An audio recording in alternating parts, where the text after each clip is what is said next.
Everyone, welcome to my channel. I'm RJ and today I am making chicken gizzards and I used my pressure cooker. It took 32 minutes.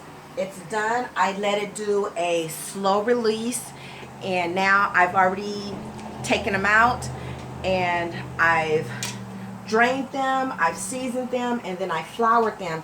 And now what I'm about to do is add them to my cast iron skillet, which I've already started doing onions in, and I still have a pretty much flour on here because when I get ready to add the stock from the gizzards, it's going to give me a nice thick gravy, and that's what we want.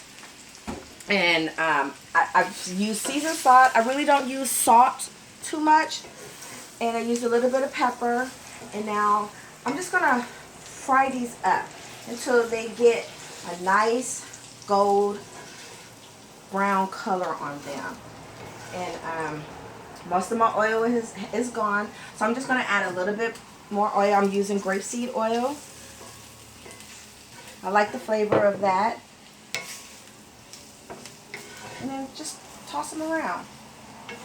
And using now I've made these in a nonstick pan, and I did not like how they came out in a nonstick pan, and so I went back to using a cast iron skillet making this, and I found that I liked the cast iron skillet better, and I was able to get a better gravy off of them. So we're just gonna cook these up so they get a nice brown or a nice rich color on them. And then the next step after this, we're going to add the stock from them. Okay? So we'll be back in a minute.